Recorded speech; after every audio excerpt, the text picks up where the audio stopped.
Welcome back to my YouTube channel. Sara और शाहनवाज़ का case काफ़ी कॉम्प्लिकेटेड होता जा रहा है। जो नए नए इंकशाफात हो रहे हैं लोगों के लिए और हम सब के लिए काफ़ी हैरान कर है। सारा की कत्ल से पहले की वीडियो आ गई है, वीडियो मुकम्मल दिखाएंगे आज की इस वीडियो में। वीडियो किसने बनाई, सारा किस हाल में थी, सारा की नाइट ड्रेस में वीडियो लीक जिसने सोशल मीडिया पर तहलका मचा दिया है।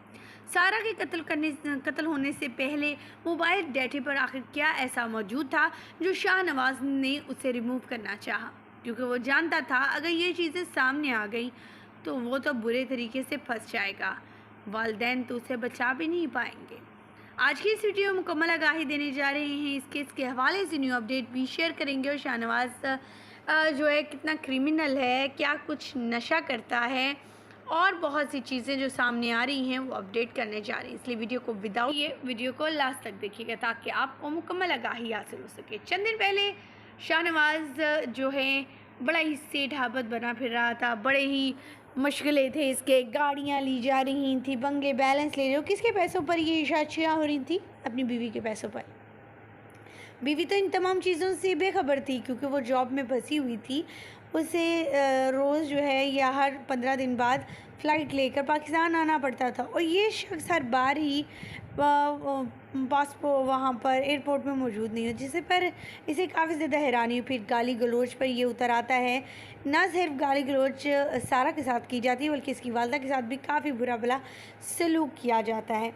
लेकिन यहाँ बात करने जा रहे हैं मेन पॉइंट की कि आखिर इस नाइट बड़ी ड्रेस जो उन्होंने पहन रखी है सारा ने, उसका पीछे क्या राज है, कौन सी ड्रेसेस जो हैं सारा के मिले, कमरे में किस हालत में थी और कैसे, आवाज़ क्यों नहीं आती रही, मुलाजमीन का क्या कहना था।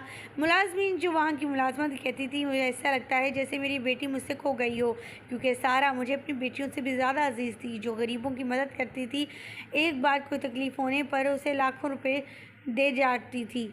लेकिन सारा ने अब जो है एक उसके हवाले से एक ही काम है कि हमें सारा को जस्टिस दिलवाना है और इसके कत्ल में जितने भी लोग मौजूद हैं उन सब को जो है फांसी के फंदे में पहुंचाना है, क्योंकि सारा के वालिद का भी यही बयान सामने आ चुका है। सारा के वालिद का कहना है शाहनवाज़ जो इस केस में मुलजिम है उसे सख्त से सख्त, कड़ी से कड़ी सज़ा जल्द से जल्द दी जाए, क्योंकि कहते हैं ना जस्टिस डिले जस्टिस डिनाई, तो इसी तरह इस केस में मिला हो जाए। ख़वातीन व हज़रात मुकम्मल अपने रिपोर्टर से तमाम तफ़सीलात बनवाते हैं, सुनवाते हैं और साथ में अय्याज़ अमीन का क्या कहना है वो भी सुनवाते हैं। बिस्मिल्लाहिर्रहमानिर्रहीम। अस्सलाम वालेकुम नाज़रीन, मैं हूँ महरीन सब्तैन और देख रहे हैं आप मेरा यूट्यूब चैनल। नाज़रीन, अय्याज़ अमीर साहब सहाफ़ी हैं, बहुत ही बड़े सहाफ़ी हैं, पाकिस्तान के एक नाम है उनका, ज़ाहिर सी बात है, और लोग उनको जानते हैं, उनको पढ़ते हैं, उनको सुनते हैं, उनको देखते हैं। उनके बेटे ने जिस वक्त अपनी बीवी का कत्ल किया तो एक भूचाल सा आया। सब लोगों ने जहाँ शाहनवाज़ के ऊपर बातें की, उसको बुरा भला बोला। ज़ाहिर सी बात है उसने कितना ज़ालिमाना इक़दाम किया और इस कदर उसने जुल्म की, जिसे कहते हैं कि इंतहा की। कहा गया कि पाकिस्तान के दारुल खिलाफा में तारीख़ की दूसरी जो जुल्म बर्बरियत की दास्तान है वो रकम की गई। तो ऐसे में अय्याज़ अमीर साहब को भी बहुत निशाना बनाया गया। बिल्कुल उनकी बहुत सी गलतियां होंगी, अभी आने वाले दिनों में और भी बहुत सी बातें पता चलेंगी कि उनका कहाँ पे क्या रोल था, नहीं था।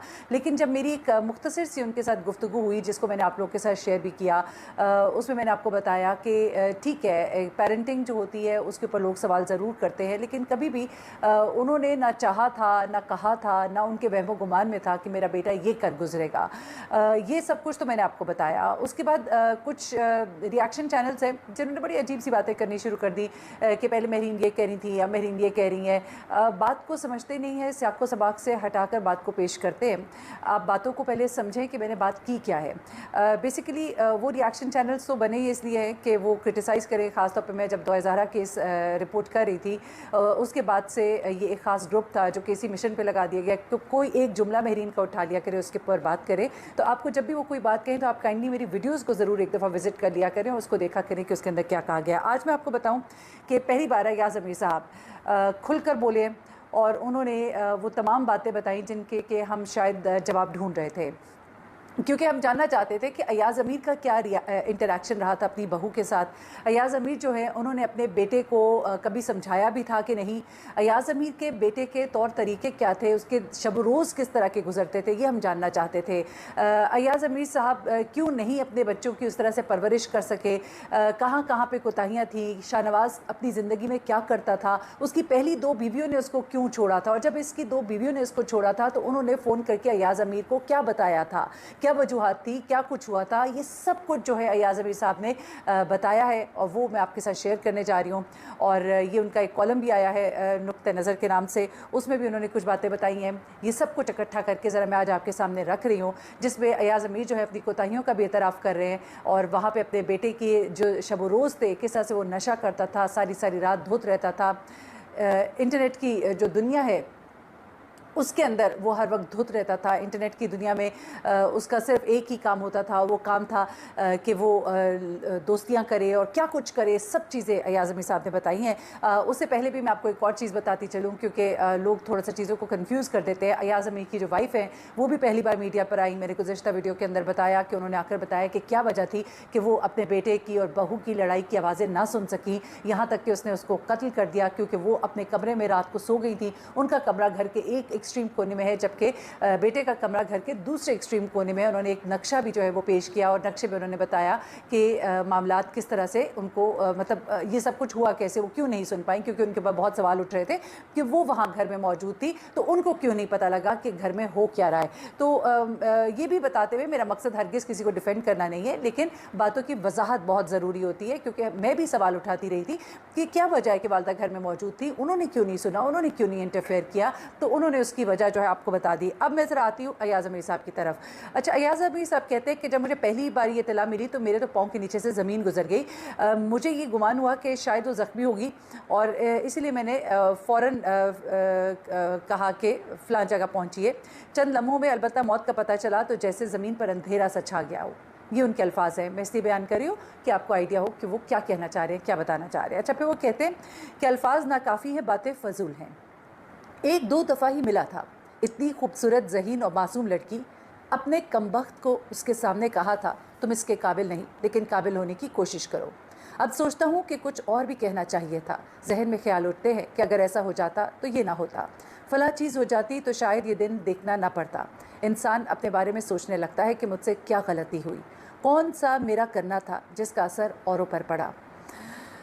अपनी गलतियां तो होंगी, तरबियत की गलतियां होंगी, लेकिन कभी ख्याल न जाता था कि ऐसा भी हो सकता है। एक तो मासूम जान का ज़या और ऊपर से उसके ख़ानदान को जो सदमा सहना पड़ा। इस मासूम जान ने क्या किया था, उसके माँ बाप ने क्या किया था कि उनको ये दिन देखना पड़ा। अपनी गलती जिससे इनकार मुमकिन नहीं, ये थी कि ख़ानदान इकट्ठा न रह सका। आपको बताती चलूँ कि अयाज़ अमीर साहब की 3 शादियाँ हैं और तीनों ही शादियाँ उनकी नाकाम है, और इसी चीज़ का वो बयान कर रहे हैं कि उनकी ज़िंदगी में क्या कोताहियाँ थी।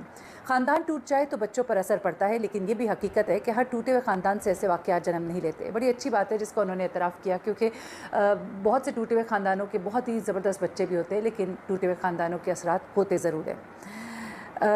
बस इंसान फिर अपनी किस्मत को रो सकता है। हमारा सदमा अलबत्ता अल्फाज तक है। जो हुआ वो तो सारा के साथ हुआ, सदमा उसका ख़ानदान बर्दाश्त कर रहा है, ख़ासतौर पर उसके वालिद। उनकी कैफियत को बयान करना मुश्किल है, कैफियत वही जान सकते हैं कि वो किस कर्ब से गुजर रहे हैं।